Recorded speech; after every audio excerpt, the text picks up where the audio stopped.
Hey everyone, and welcome to another deep dive. Today we're going to be focusing on a breed that just screams cuteness, the Havanese. They really are adorable. But there's a lot more to them than meets the eye. Right. We're going to go way beyond just the basics and really explore what makes this breed tick. Exact. We'll be drawing all our info from the text titled Pasted Text, so if you want to follow along at home, go ahead and pull that up. Awesome. And hopefully by the end of this, you'll know whether the Havanese is the perfect pup for you. So let's dive right in. Sounds great. I gotta say, something that really caught my eye when I was going through the source material was that the Havanese's history is like so much more than just a cute name. Like, did you know they're the national dog of Cuba? Yep.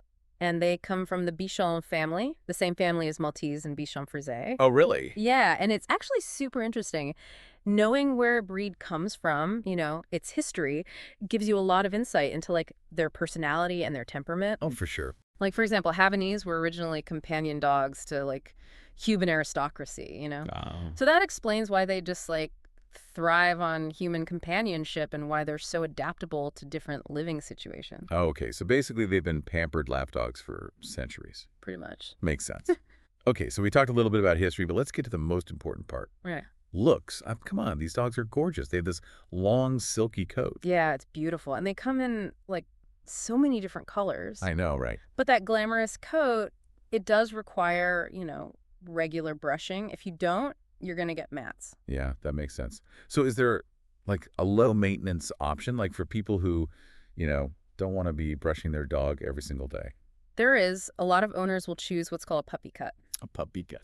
It's just a shorter trim, makes grooming a lot easier. Oh, okay. That's good to know. But of course, we all know there's more to a dog than just looks. Mm-hmm. What about personality? Yeah, the Havanese is known for being incredibly, friendly and outgoing. Oh, okay. They love people. I mean, they really love people. Some people call them Velcro dogs because they just want to be by your side all the time. They make amazing family dogs, but because of that, they can have separation anxiety, when you leave them alone. Separation anxieties. That's when they get stressed out when they're by themselves. Exactly. Yeah. What are some things people can look out for, if they think their dog has that?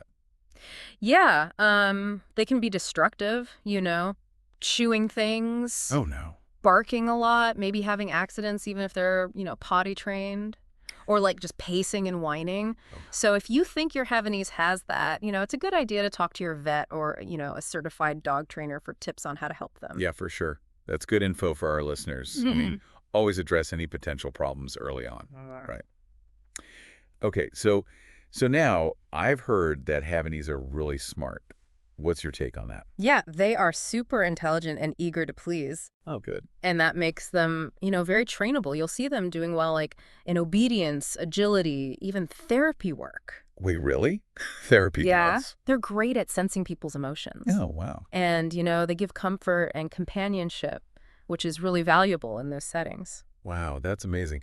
Okay, so it sounds like they're the perfect mix of being playful and companions, but also aware of their owner's needs. So are they good with children? Yeah, they're generally great with kids. Okay. They're playful and small, so they're a good fit. But, supervision is always a must, no matter what breed you have. Yes. Never just assume that any dog is automatically going to be good with kids. Yeah, that's really important advice. Okay, so we talked about how they're small, but do they still need a good amount of exercise? Oh, yeah, for sure. Okay. Don't let their size fool you. They've got a lot of energy. Walks every day are essential, and they love to play. Oh, good. And because they're so smart, they also need, mental stimulation. Right. Puzzle toys are great for them. Have you ever seen a dog work like a Kong classic? I haven't, actually. What is that? It's a rubber toy. You stuff it with treats. Oh, okay. Havanese love trying to get those treats out. That's cute. That sounds like a great way to keep them entertained. Definitely. Speaking of keeping them healthy, what's their typical lifespan? Havanese usually live pretty long, healthy lives, 14 to 16 years. Wow, that's a long time for a dog. What are, some of the key things to keep them happy and healthy for that long? It really comes down to the basics.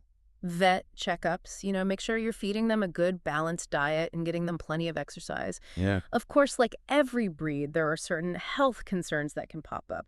Things like patellar luxation. To tell her what? Luxation, it's a kneecap issue. Oh, okay. Hip dysplasia. And, some eye disorders are possible. Got it. But with good care, you can minimize those risks. Yeah, for sure. Well, it sounds like they're becoming more and more popular, and I can totally see why.